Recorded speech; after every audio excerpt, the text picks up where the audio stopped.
Evan Nathaniel Grimm here. Welcome to my weekly Astro Live session here on YouTube. I'm going to be talking through the energies of the week, and then I'm going to pivot into more of a thematic discussion of Pluto in Aquarius, which is a very exciting transit. So, Pluto in Capricorn. We're going to do a retrospective on Pluto in Capricorn and what that's really meant for all of us. We're going to get right into it, though. What are we dealing with right now? I want to guide you through the next week, as I always do. So we're talking about the next week, and we're really tracking the shifts in the moon.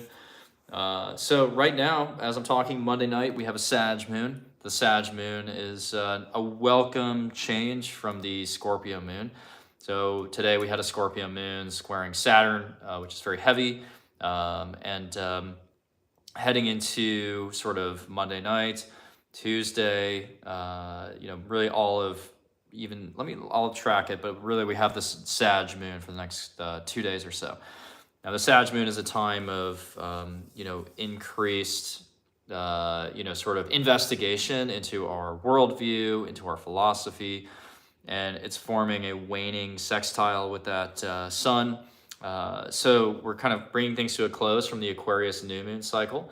So the Aquarius new moon cycle was really about, what types of relationships you wanted to pursue, what types of relationships you wanted to really define or walk away from.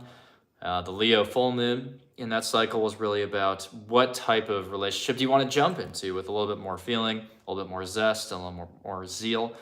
And now as we start to close that off, it's like we've released those relationships, hopefully. We've decided to go into a new direction with other ones. And now that we're closing down on the Sag, sort of moon energy, we're kind of winding things down. But again, with Sagittarius, we are bringing things into a more philosophical place. The Leo full moon was wild on my relationship. You say, okay, well, that makes sense. So it looks like, a couple of people here have been impacted by this lunar cycle in the domain of their relationships. So one thing to keep in mind is, heading into tomorrow, Tuesday, eventually, Tuesday evening, we do have the Sag moon opposing Mars Gemini. So even as we get into this philosophical territory of like thinking big picture, what is this sort of, what do I want to learn more about? That's the Sag moon. It doesn't have to be always so dramatic. But hello Dana, designed to sell Leo Sun Virgo rising. It was a lot, but it was also very beneficial. As a Leo Sun, this was really a confrontation with, hello Catherine, this was a confrontation with, that was really putting the highlight on your relationships, but also how you fit into your relationships. Are they serving your independence? Things like that. But anyways, now that we have a Sag moon, you want to think about what am I looking to learn more about for the next couple days. Tomorrow night, though, it opposes Mars Gemini. So Valentine's Day, tomorrow night. We do have this a little bit of impulsiveness, but I think the bigger deal is that, Venus, Neptune are conjunct. Hello, Elizabeth. Good to see you. Rachel, thanks for joining. So the Venus-Neptune conjunction is happening Tuesday and Wednesday. So the Venus-Neptune conjunction, paired with the Sag moon opposing Mars Gemini, it feels like people are kind of, jumping into maybe a relationship that's a little bit more dreamlike, devotional, elevated, exalted. And, if you haven't seen my Pisces new moon video yet, you should. So the Pisces new moon is actually on Sunday this coming week. That's kind of what we're actually really building up to. And even that new moon still features this Neptune-Venus conjunction, which is so vastly different than the Saturn-Venus conjunction of this current lunar cycle. So this whole cycle we're in started off with that Venus-Saturn conjunction. So relationships have felt not necessarily all difficult. It's not like everybody on the planet is going through a crisis in their relationships. But, what everyone has experienced is that Saturn sort of sense of responsibility, that Saturnian sense that, I can't have every relationship. I can't be with everybody, right? Like I have to pick and choose my relationships. So maybe for some of you, it's like I'm even firmer in my conviction that this person is someone I want to be with. But for others, yes, there was a separation, but that Leo full moon filled you with some type of passion that, you know, allows you to rush into something that's more heart-centered. But now this Pisces new moon we're building up to, you know, it features a Venus-Neptune conjunction. And Venus-Neptune is just taking everything out of the 3D and saying, okay, am I putting faith into somebody or something, a divine being or creative muse, you know, even more, you know, to a point where it's not even codependence, it's just unification. Like this is looking for all out, like unity, unison, solidarity, and empathy, you know, feeling like you really understand your partner's position or someone else's position, you really understand what they're going through. And as part of that, you know, not letting your ego stand in the way. So that's going to be a big theme that we're building up to this week is like, you know, ask yourself that question. It's like, okay, maybe I defined the relationship that I want to be part of a month ago, but now I'm thinking about, okay, how do I refine that? How do I get that relationship to a better place? So a lot of us do this. I do this as well. We might think, oh, I'm an adult or I'm mature and I don't let my ego stifle my relationships. Like I know when, you know, when I'm being an asshole and I know when I'm being accommodating, you know, and whatnot, but we play mental gymnastics on ourselves and we hide our ego sometimes, right? Like our ego just comes out in the worst moments. Like our ego comes out when maybe there is a fight about, you know, where do we want to go on vacation? Like, where do we want to go on vacation? Or where do we want to go hiking today on this trip? You know, where do we want to, like really simple decisions. Sometimes we can get our own ego in the way and say like, my needs are more important than yours. Especially when it comes down to like some of our primitive needs, right? So it's like, you know, maybe we're traveling, we're in the desert, we're in a desert town and we don't really know, you know, like I was just in a desert town this weekend, you know, it's like, we had to think about like, what are we going to do? Like, where are we going to go? Someone's asking, so Eve is asking, what is the degree of the new moon? It's 1 degree of Pisces. It seems romantic and transcendent. Yeah, I mean, it certainly can be. It certainly can be. It certainly can be romantic and transcendent.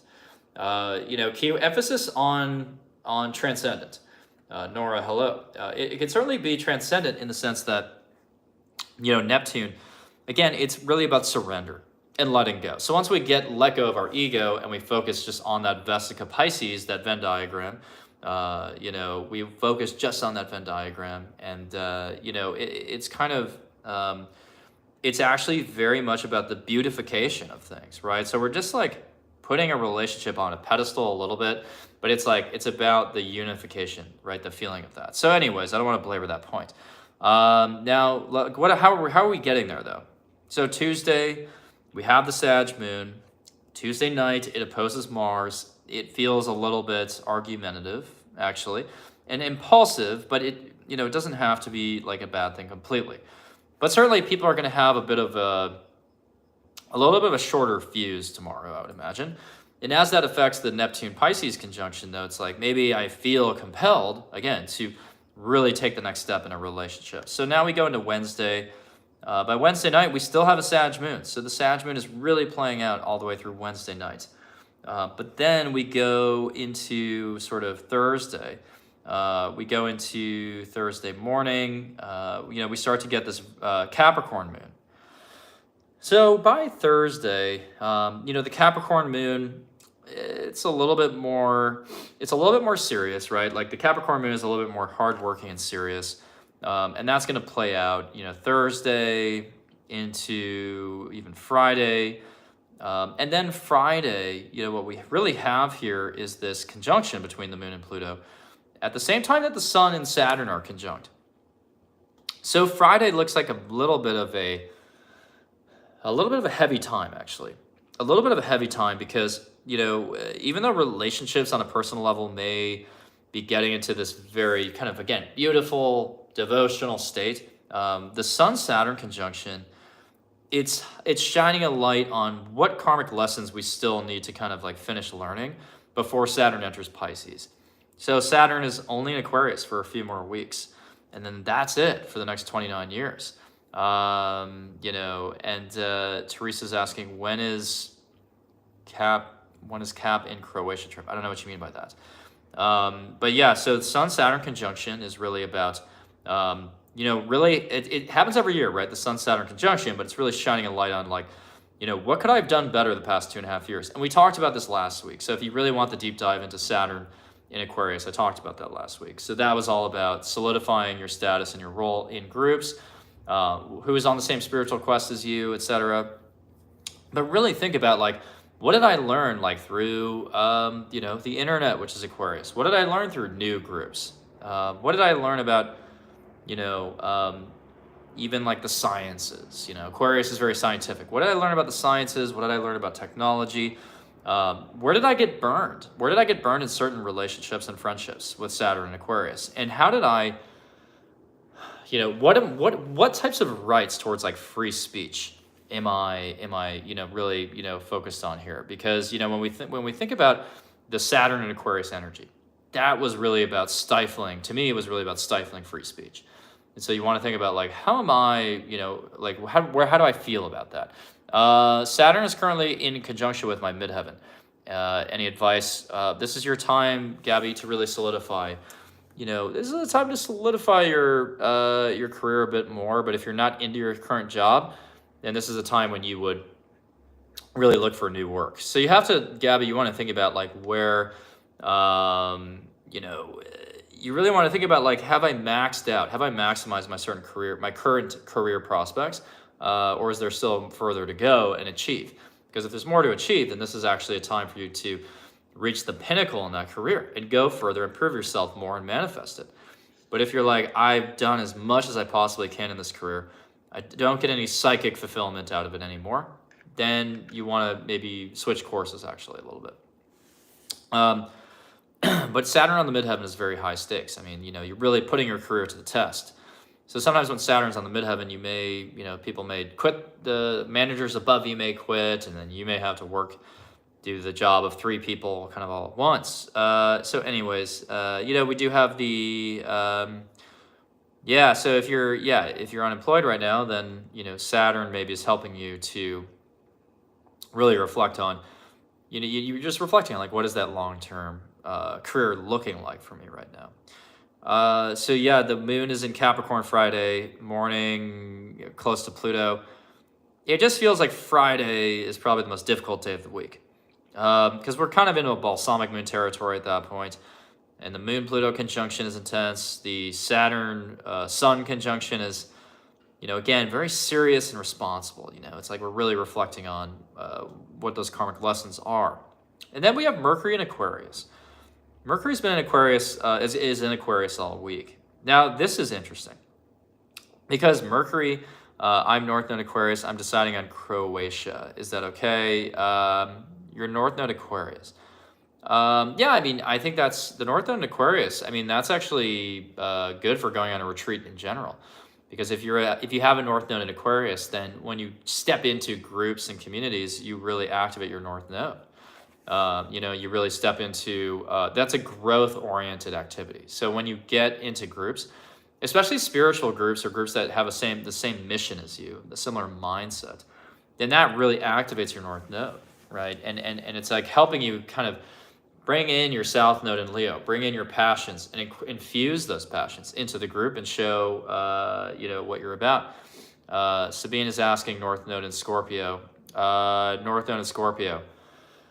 Well, North Node in Scorpio, you definitely need to get comfortable with intensity, get comfortable with the uncomfortable. Because South Node in Taurus usually has some type of past life experience where things are sort of stable. They're almost entitled to certain things. But anyway, so we do have this Capricorn moon to finish out the week. And then heading into Saturday, we get the Aquarius moon, which is a little bit more social, but it's in a balsamic phase, so it's very reflective. And then finally on Sunday, it's Pisces season.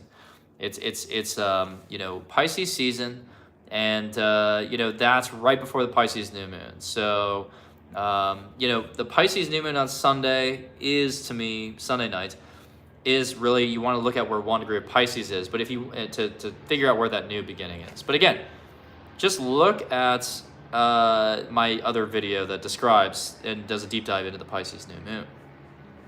So now I wanted to talk about Mercury in Aquarius quick. So this is the other layer to the week.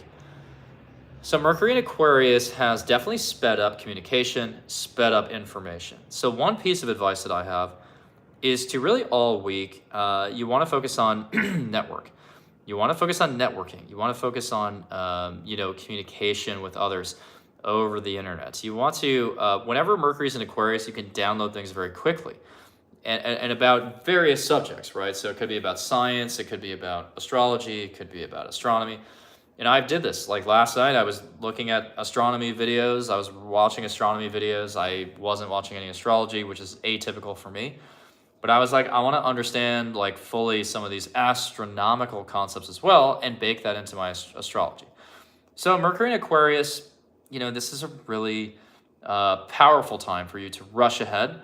This is a powerful time for you to rush ahead, into, again, a lot of new territory in conversation with others. So I like Mercury in Aquarius. I think it's, this is really an exalted position for Mercury as far as I'm concerned. So the reason is because Uranus rules Aquarius, and that's the higher octave of Mercury. So prepare for rapid downloads. And I'm going to do another video about this in the future, about kind of where were you between December 2020 and December 2021. Because during that time, that was really, really a big deal. So Jupiter in Aquarius, Saturn in Aquarius simultaneously, that's when spiritual awakenings were happening. Now, if you woke up between December 2020 and December 2020 and kind of June of 2021, especially, that was like kind of the core of the core. The first half of 2021, basically. If you had an awakening during that time, then I really think that you are here to transition people into the age of Aquarius. I think that's what you're here for. That's not to say that if you had an awakening much earlier in your life that you're not. It's just, I really feel like a lot of people came online during that time because Jupiter was really opening this new portal into the Aquarian territory. At the same time that Saturn was there to solidify it, and that was a birth. The Saturn-Jupiter conjunction December 2020, in my opinion, is the most significant conjunction in our lifetimes. Because that, and I'm a little biased there because my North Node is at that conjunction point. And that's when I, opened my first astrology book. But I still think that, like, for the world at large, December 2020 was a real schism. It was a real schism between people who only buy into, the 3D and want to maintain that. And you want to look at, we've talked about this in past videos, you want to look at what product was announced in December 2020.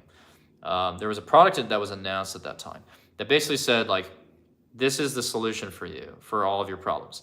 And most people decided to take that route. But there was another route, which is basically, to look a little deeper into things, read between the lines, and think about a little bit more how you can heal yourself more in a spiritual way. And so that was a key point where people started to enter the 5D realms on their own or in groups and really use that as a healing force. And people who decided to take a more sort of mundane, obvious sort of solution. So there was a bit of a split there, and there's still that split. And if you made the wrong choice back then, you can still correct it. You can still there's still a little bit of time, in my opinion, to step into the 5D. Now, another time period when there may have been an awakening was 2012. You think about, the 2012 time period, all the associations with the Mayan calendar.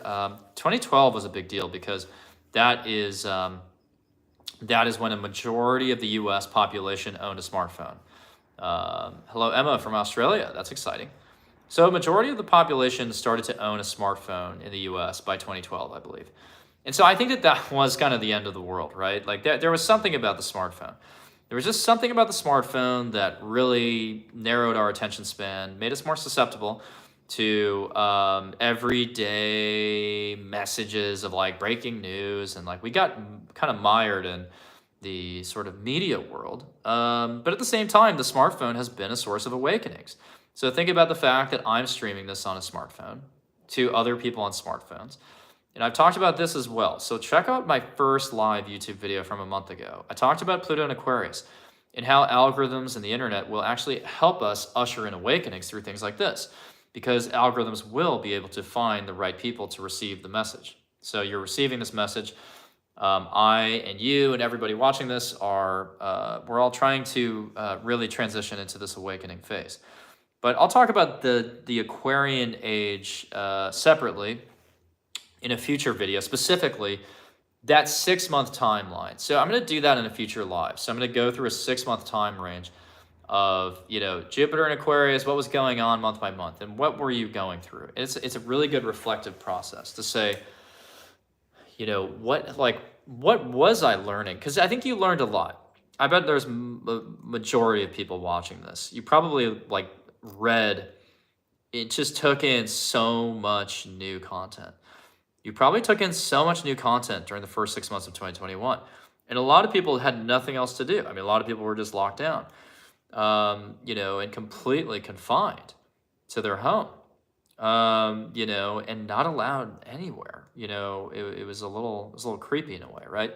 But, you know, if you took that time to really reflect and think about, okay, what's really going on here? You hopefully are starting to realize, you know, there is an Earth split. We do have the 5D and the 3D. We have 2 paths, and you're here. So I think you're tapped in. So anyways, that's going to be a future episode, you know, and we're going to talk about today, we're going to talk about Pluto in Aquarius, or we're going to talk about Pluto in Capricorn, sorry. We're going to talk about Pluto in Capricorn. So last week, I did a retrospective on Saturn in Aquarius. And I told you, these were the themes, and this is what you should have learned. And this is how you want to take those learnings into Saturn and Pisces. And and just to recap that a little bit, you know, this can be a little bit, you know, a little bit of a dark time. Now, the reason is because Saturn in Pisces, and thank you, Teresa, Saturn in Pisces is very much hampering, it's going to hamper, you know, it's going to stifle a lot of people's mental health. So people's mental health, not everybody, but some people's mental health will take a big step back while Saturn's in Pisces. And there will also be an attempt to regulate the remedies that people use, the ways that people elevate their well-being. Because the way that we've been going about well-being is all wrong for pretty much like most of modern history. So the way that we've cured things is very much by providing a sort of very mechanical, niche solution for one particular area in which you are struggling. But as we know, as a spiritualist, as you know, the body is a system. We have subtle bodies as well. We have an emotional body, we have an energetic body. You know, we have auras. These things need to be carefully tended to. So if somebody is like, I have an issue with this, it's like, well, are you sitting in an office all day under fluorescent lights in a crowded place? Well, maybe that's a problem, right? But we don't really have a way to measure that right now in our society. We don't really have a way to think about the impacts to our aura and things like that. So everything is energy. We already know this from Tesla and other great thinkers. We already know that everything is energy. But the solutions that are provided do not recognize that. The solutions that are provided recognize you as a mechanical body only, as a machine that can be torn down and rebuilt, and, you know, like you're just like a Lego set. Like that's literally what the Western world views you as, is a Lego set. So there's a finite amount of parts that you can put here and here, and this singular part is broken. We need to just replace that part. That's it. End of story. You all know that entire narrative is a complete hack and a facade. So anyway, Saturn and Pisces will present us with new treatment methods that are hopefully more holistic. But for people who have decided to reject that already, and I would say most people have rejected this paradigm of the body as a system, we need to look at the effects of the entire system, and we need to look at the effects of the energy field. Those people are going to be very sad over the next few years because they will continue to look for the same solution in the wrong place, which is the definition of insanity, by the way. But anyways, I've already talked about that. So I've talked about kind of where we are now. I have talked about Pluto in Aquarius and some of the things that will represent, which is the empowerment of the collective consciousness. So we're shifting into a world of collective consciousness, of rapid energy exchange through the internet, through meditation, through even sort of collective gatherings where maybe everybody gets into an exalted state. You know, think about, you know, right now we have these cliches like Coachella. We have Coachella, you know, and, you know, we have these generic festivals that like people make fun of because it's like, oh yeah, like this is just a festival, like a Woodstock thing where people get high and people, they just act stupid. Like, that stuff happens, right? But like I'm talking about like a legitimate like return to the ancient world where it's like you would have these like huge, because like that's what those monuments were for. You would have these huge gatherings of people like in these exalted states, whether that's through plant medicine or sound baths. Sound baths are a thing in ancient cultures. You think about like the way that these monuments were constructed. It was all based on the vibrations that they would create, right? They would create the vibrations inside these rings or inside these monuments, and the echo effect would, cause all kinds of transcendental states, whether that was even levitation or other things like that.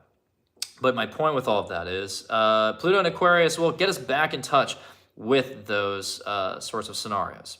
But I don't think that we can do it justice without looking at Pluto in Capricorn. So Pluto in Capricorn, I was doing some digging today, and I wanted to see like what is the chart for Pluto in Capricorn. What is where can I find more info about our system and auras and such? Well, there's numerous sources. There's not really a singular place to start with that, at least from my perspective. To be honest with you, I pick up a lot of my knowledge about that through YouTube. I just, will YouTube about various types of esoteric knowledge bases around that. So, there's, if anybody else though has ideas for a singular source for looking into auras and whatnot, feel free to drop that in the comments though. But that is a good question. So, Pluto in Capricorn. So I looked up the chart. Because the chart of when Pluto enters a sign is very symbolic of that energy, the themes, the paradigms that will play out over the next 15 years or so while Pluto's in a sign. And I looked it up. So Pluto in Capricorn. Pluto entered Capricorn January 25th, 2008. And at that time, we actually had also Mars in Gemini, just like it will be for Pluto in Aquarius coming up.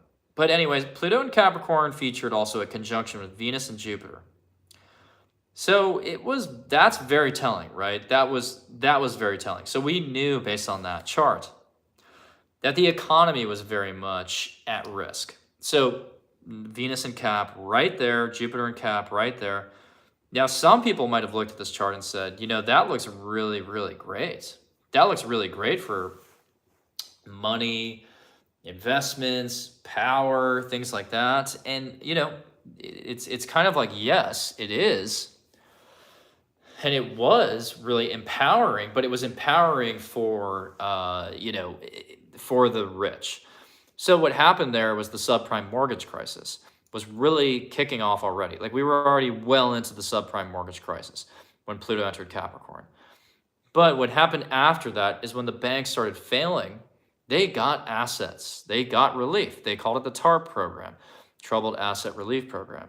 And so when I see that conjunction of Venus, Pluto, and Jupiter, I see immense wealth, and immense wealth that was kind of kept at the top.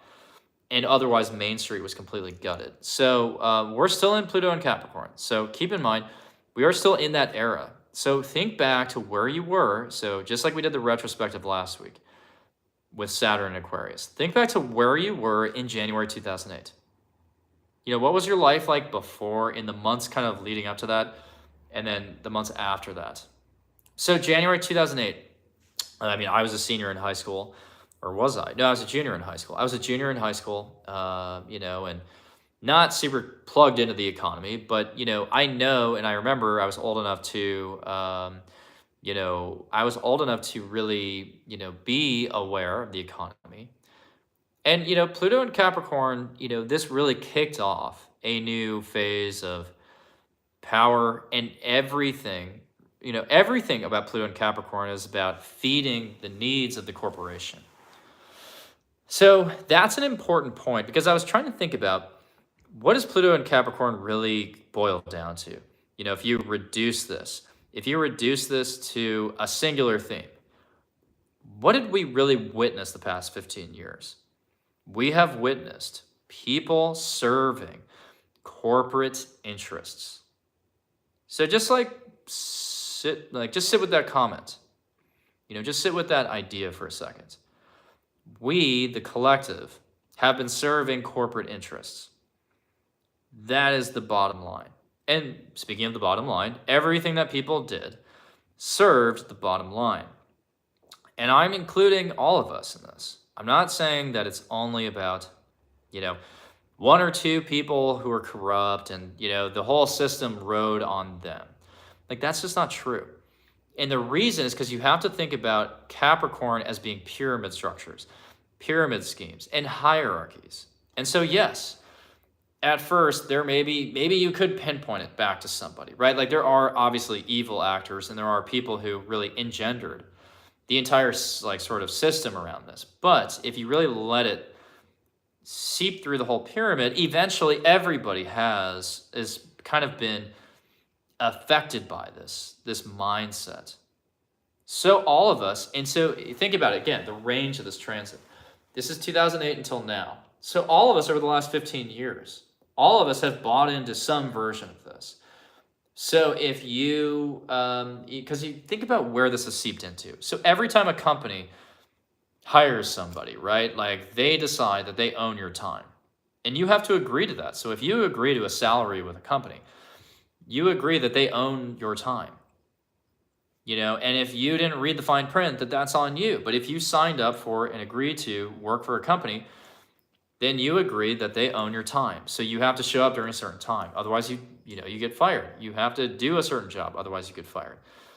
And when those companies do earnings calls, when those companies do calls about how well they're doing, it's like they're serving the shareholders. And so when companies make decisions, they serve the shareholders. They think about the shareholders. So, and small business ownership, is it really at an all-time high? Because I've heard the opposite. I've actually heard that small business ownership or that maybe it's changed in the last year, but up until last year, it's actually been, upstarts have been really low. Like, people have not been starting new businesses, and this actually is part of the, Pluto and Capricorn energy. So what's happened the past few years, the past 15 years, is that corporations have, bought out other companies. They've become massive conglomerates. And then if you look at the ecosystems here that we're operating in, whether it's, CPG or beauty or anything else, they all funnel back to a few companies. So there's like a few parent companies, and you think about parents, right? Think about the idea of a parent. That's Capricorn and Cancer as parents. So as Pluto's been in Capricorn, we've had parent companies getting bigger. So it's like the parents really own the show. And, even if you join, I'm sure many of you have joined companies over the past 15 years that are like, contractors that are a subsidiary of another company, which is a subsidiary of another company. And there's all these schemes that are being written up. But the problem is that because everybody's serving the shareholder interests, the actual executives, they promote certain agendas and narratives that get into our collective consciousness. So suddenly, we all buy into that system. We all decide, I need to fit myself into a corporate structure. Even if I am just performing a very small task at that company, like, I want to feel like I'm really part of that company somehow. And so, like, you think about companies having cafeterias all of a sudden, and playpens, and beds, and places for you to sleep. It's like eventually they really bring you into their talents. They have you in their grip, and it's like you're part of this company in and out. And look, I'm not saying that everyday people like you and me we have an actively evil agenda, but it's almost like we had no choice, right? Because it's like because everything is formalized, everything is monetized at this point. So the last 15 years, we've seen everything be atomized. Every part of your life, right, can be, capitalized on. It's capitalism. And so you really have no choice at a certain point but to join these companies and to buy into this lifestyle because everyone else is doing it, right? Like, your friends are doing it, and you see the perks that they get, and they talk about this on social media. It's like, oh yeah, we're going to a corporate retreat, like Deutsche Bank, we're going on a corporate retreat to Europe right now. Like, whatever's going on there, it's like, that's very alluring. So it's kind of like being the You know, like when I was growing up, you know, I've talked about this before, but I grew up in the city itself of Minneapolis, but I went to a suburban high school. So when I went to other people's houses for sleepovers, it's like they all had a pool, and I was like, "Where the fuck is my pool?" You know what I mean? So, you know, it's difficult for human beings to not get into that sort of ego-driven like want, like I want more of something. So Pluto in Capricorn has basically built up immense wealth, right? It's built up immense wealth and power, and we've seen that power displayed in the media. And so we live in this weird dichotomy where it's like we hate those people, but we also want, a lot of us want to be those people, right?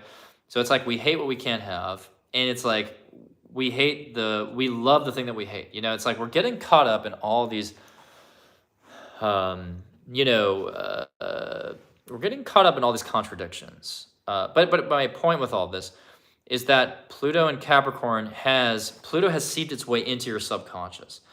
So it's not that anybody here has like this evil darkness within them that they're actively trying to grow and nurture. But Pluto in Capricorn has really institutionalized this darkness. It's institutionalized this egoic nature. And so when you think about where we are today with social media even, there's a connection between these things. So when you look at influencers who have never worked a day in their lives, you know, influencers who maybe never worked at a Goldman Sachs or never worked at an investment bank or whatever, never went to an elite institution. They're projecting, though, that lifestyle because a lot of the influencers are very wealthy. And so even if like they never worked a day in their lives, maybe their parents did. Maybe their parents did, and maybe they didn't, right? Like some influencers came out of relative obscurity, but for the most part, influencers come from money. And so when they're showing you their lifestyle, they're showing you this, you know, that they're, you know, in, I'm trying to think of like a really specific place. You know, when they're in like Majorca or something, you know, or they're in like the Greek islands, you know, like, you know, that is something that that you can't help but want a little bit more of. So when you see that, that's just a more modern version of advertising. Because before that, it was the television, it was the TV ads, right? It was the ads that featured these very, models and unrealistic situations. So it's like, if you drink this product, if you drink this thing, then you're going to become a more badass person. You know, that's the advertising that we grew up with. And we thought eventually we kind of, you know, realized like how ridiculous that was. But it did make us want to maybe work for those brands someday. Because, oh yeah, I work at this company, this CPG brand. Oh yeah, I've heard of that company. Because it gives us status. And I think that's another key word to think about with the last 15 years. People have been finding different ways to achieve status, become a status symbol. So how many followers do you have on social media? Or what brand do you work for? And when I was living in New York City, that's what it was all about, is who do you work for? It wasn't about how many followers you have. Nobody gave a shit when I was in Manhattan about how many followers I had on Instagram, honestly. I feel like it was more about what company do you work for? So you could have 100 followers and work for a really, really well-renowned bank or whatever. And it's like, can you afford to go to this restaurant? Can you afford to hang out at this club? Like, that was the bigger question, was money and corporate status and your title. You know, what's your title? Are you a VP by 27 or are you a director? Are you, you know, because the implication was like, if you're not a director or a VP by a certain age, then you're just a loser. You know, like that was the attitude of people in the sort of like, you know, Pluto and Cap like era. You know, the Pluto and Capricorn era is like very, you know, because I was in Manhattan like during that peak, really, you know, like while Pluto was like moving through those I was probably there from like degree 6 to 24. Like I was very much I saw all the decans of Capricorn. And throughout that time, it was like people crave status, right? And, you know, that seeps into the whole collective. So it's like, you know, even if you're at the epicenter of that, and I wanted that too, right? Like I wanted that too. You know, even if you look at my LinkedIn now, it's like I still have my whole corporate history on there. And during my 20s, it's like I was competing for promotions, for limited spots at these companies. I had to work really hard. I had to play politics. I had to navigate a lot of tricky politics. So, you know, I very much bought into the Pluto and Capricorn phase. And it was kind of like this attitude of like, even though you know that there's a lot of power here that's probably corrupt, like you want to be in that system. So I remember like I was at a cocktail party, you know, in 2015 or something, or 2016. And it's like, I remember I was at this venture capital event, you know, and it's like, I saw, you know, this huge politician there who ran for vice president at one point. And, you know, like when I saw him there, it was kind of like a little bit of a shock to me. I was like, how am I in this room right now? Like, why am I, like, how did I end up here? Like, this is pretty interesting. And like, do you think my first reaction was like, wow, like I've really sold my soul? It's like, that was not my first reaction. My first reaction was like, this is pretty fucking badass. You know, I'm in the same room as this politician. There's all these venture capitalists. You know, I'm at like a huge media company covering all these companies, and like, you know, I'm getting invited to these exclusive events. Like, you know, this is kind of cool. So Pluto and Capricorn kind of gave a lot of us this energy of like exclusivity. Like we're witnessing some power here, power plays. And I used to go to these like fintech conferences, you know, where like companies all over the financial industry would get deals done. And it's like, you know, you wanted to see that. I wanted to witness that. You know, and I wanted to climb the ladder, and I did climb in my own little mini way the ladder. You know, I worked for Scott Galloway, I worked for Henry Blodgett, all of these, you know, really well-known entrepreneurs with Wikipedia pages, right? So, you know, the companies that I worked for are, you know, pretty massive, and they got bought out for a lot of equity, or they got bought out. They got priced out at, or they got bought out for a lot. And I know people who are my age who got so much equity out of that deal, right? So they got a lot of equity and they walked away, and, you know, maybe they bought apartments with cash in Manhattan. And it's like, you know, that's the world that I lived in. But, you know, at the same time, it's like, I was never like going to actually be in the upper crust of that society, right? So that's like, you're probably wondering like, where am I going with this? Is Evan just bragging about his success? It's like, that's not really my point. My point is that, you know, Pluto and Capricorn has kind of played this trick on us where it's like you think that you're part of the system, and you are kind of part of the system, but you're not influencing it per se. Like, you're not necessarily going to, like, it's a very thick wall. Pluto and Capricorn is a very thick wall, you know? It's like Fort Knox. Like, you're not gonna break through that wall. Like, you can witness it, but, you know, again, and think about how you've been witnessing this power. How have you been witnessing this exclusivity? Have you witnessed it through social media influencers? Have you witnessed it through watching television shows like Succession or Game of Thrones, which reinforce these power dynamics? And it reinforces our own lust for power. So when you watch a show like Game of Thrones, it's like, what is your reaction? It's like, oh, well, maybe I want to be that, you know, that king. You know, I want to rule over this throne. Maybe Rachel, and it looks like Rachel just, wow, okay, so you just quit today. That's a big change. That's a big change. And, you know, when you watch a show like Succession, it's like maybe you want to be in that media empire. Maybe you want to be. And so you have to realize with Pluto that it's about our subconscious. Pluto is about our subconscious. So things seep into our subconscious, and suddenly we want status. And suddenly it's like, you know, I'm sure you've witnessed this. It's like you go to a club, and you go to a club where there's like nobody there, and for some reason the bodyguards are saying like, oh, you know, do you have a reservation? You know, are you on a list here? And it's like, well, what the fuck? Like, there's nobody in this club right now, or there's no one in this restaurant, and they're asking you if you have a reservation. So it's like, and there's all other kinds of exclusive societies. Like, you look at the Fire Festival. We all remember that documentary. The Fire Festival. It's like playing up on this idea of exclusivity. And the guy who started that whole thing, he had a club in New York that was like supposedly this exclusive thing. There was like an exclusive club you had to pay for every month, and like they would buy out these little spaces all over Manhattan. And you have places like Soho House, you know, and it's like, there's obviously value to networking and meeting powerful people, but it's like kind of like we've all just decided that like we have to buy into this system of like members only. Yeah, Sabine said it perfectly. So it's this idea of members only. But it's like, what is that serving and who is that serving?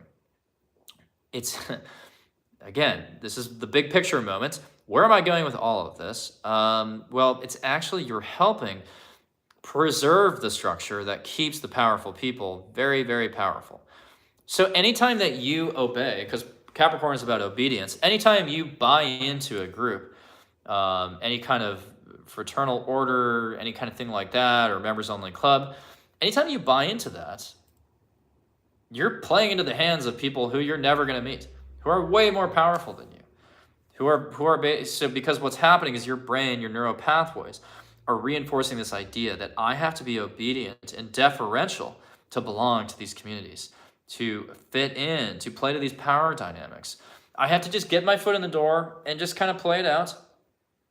I just have to get my foot in the door and get along with people, and I'll work my way up. Well, guess what? You're never going to work your way up in that system, because there are people that are way beyond your vision right now who are calling the shots.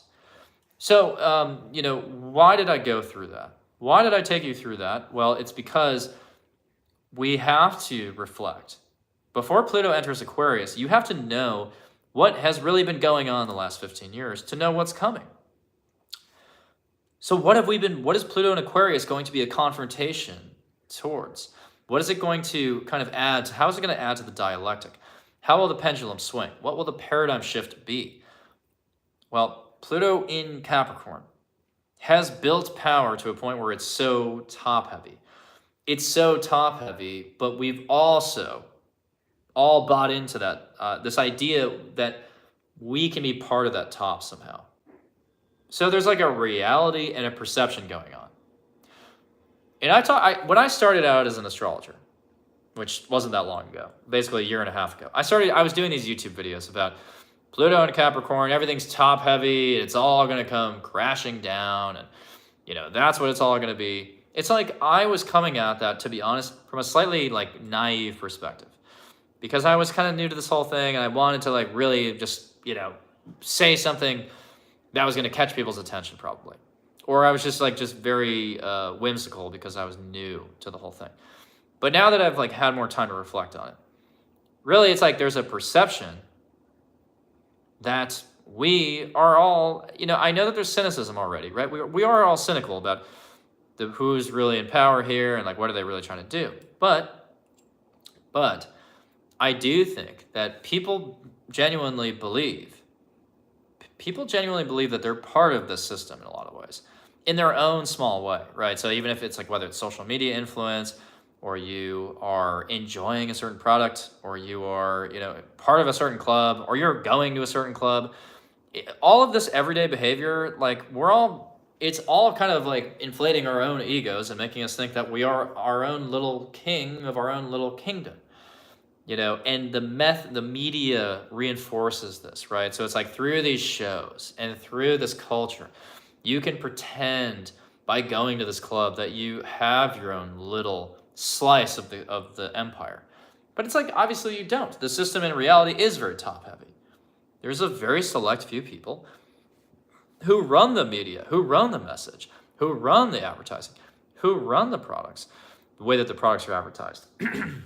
And this is something I learned when I was at school, when I went to Northwestern. And, nothing against the university, obviously. But when I was there, I found that like everybody's parents knew everybody's parents, and everybody kind of like had very few degrees of separation from each other. And then when I went to New York, it was like, oh, yeah. We have mutual friends. Like every time I met somebody, I was like, oh yeah, we have mutual friends. Like we definitely have mutual friends, because like once you get into those circles, it's like there is like a fair amount of interconnectedness. But like if you have to keep adding and mashing those networks together to realize there's only a few people like really making these decisions about how the game is even played and what the system looks like. So that's all to say that I did another little deep dive. So I didn't just look at Pluto and Cap. I looked at the chart for Pluto and Aquarius. So now I'm going to stitch these two transits together. So Pluto entered Capricorn, like I said, January 2008.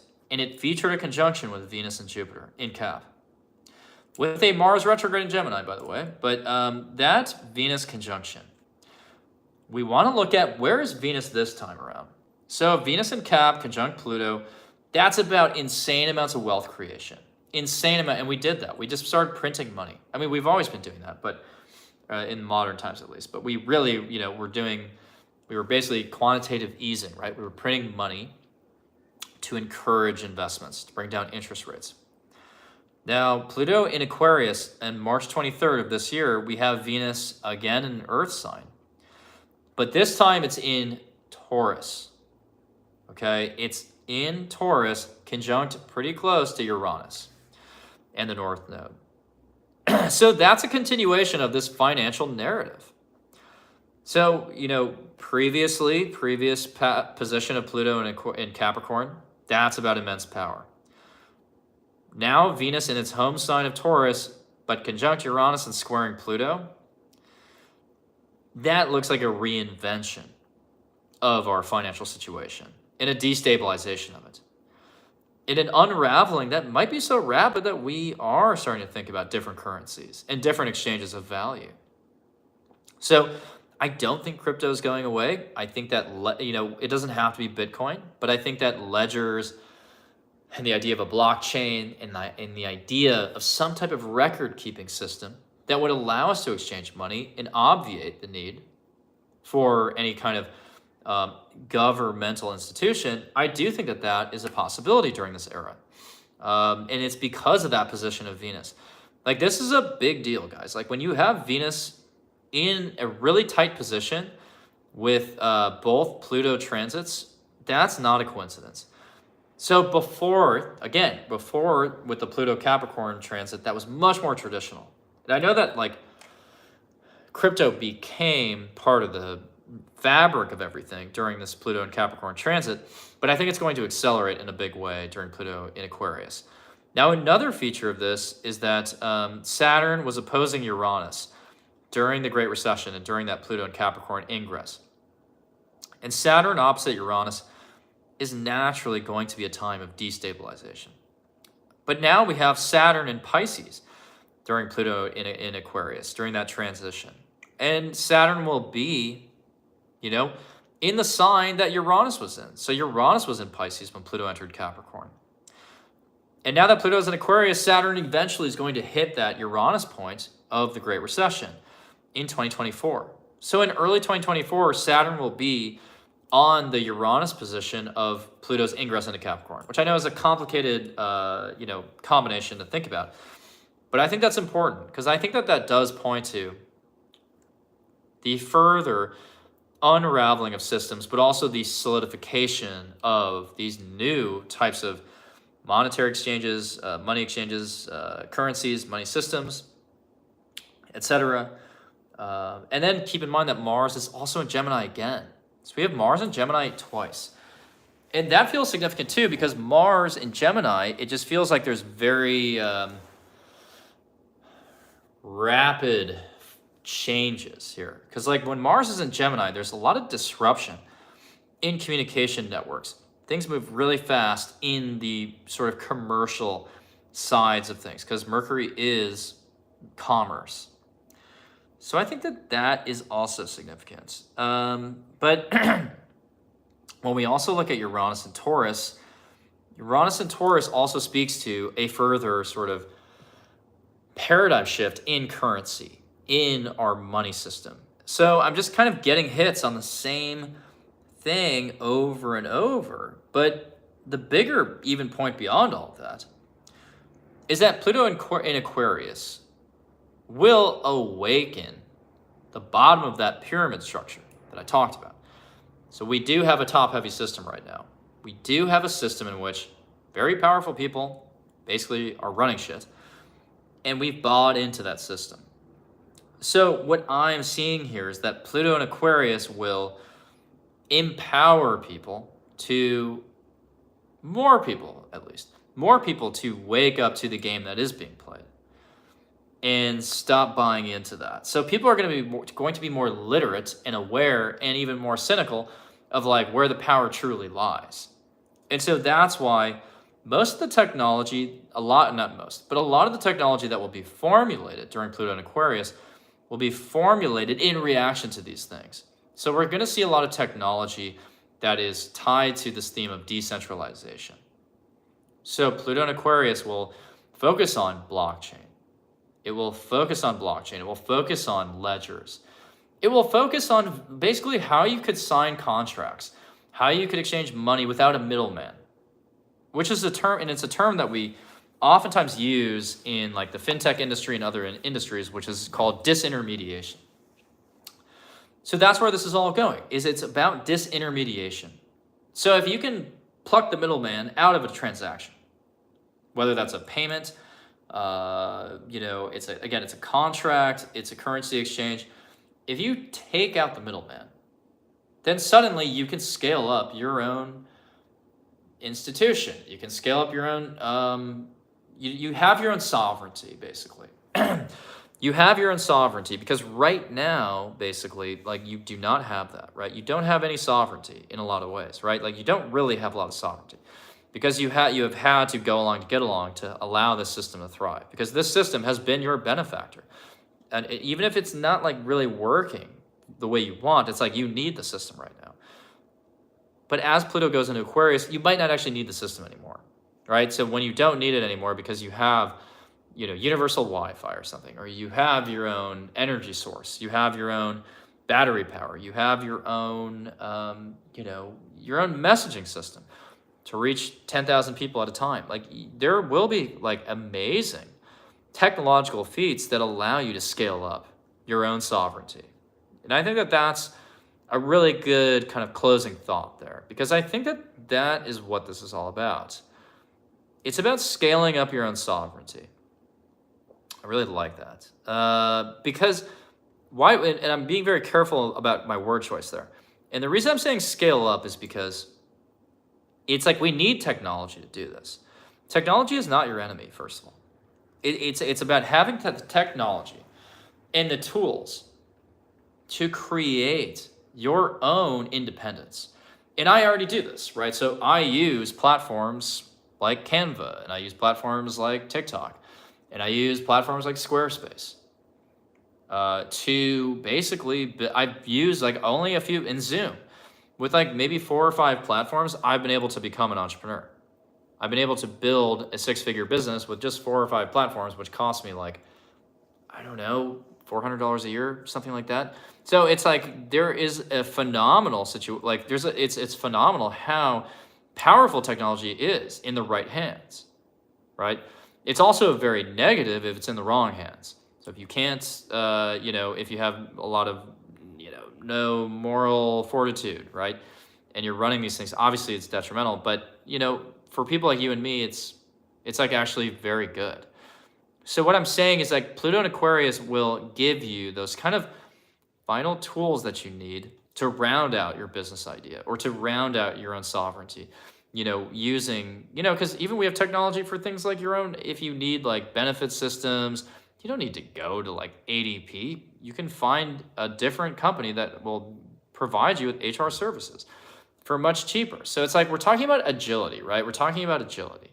Yes, and Cora Lynn said it well. Technology presents us with so much opportunity if we use it to our advantage. So yes, we have to use it to our advantage. So Pluto in Aquarius is going to do that. It's going to say, but what I'm also saying is like a lot of these technologies that will be created to serve that purpose. Technology is no longer just being capitalized on by us. We're not just capitalizing on technology that people didn't realize what the intended use was going to actually be in the long run. We're actually creating the technology with an end goal in mind. And that end goal is empowerment of the collective. That end goal is disintermediation.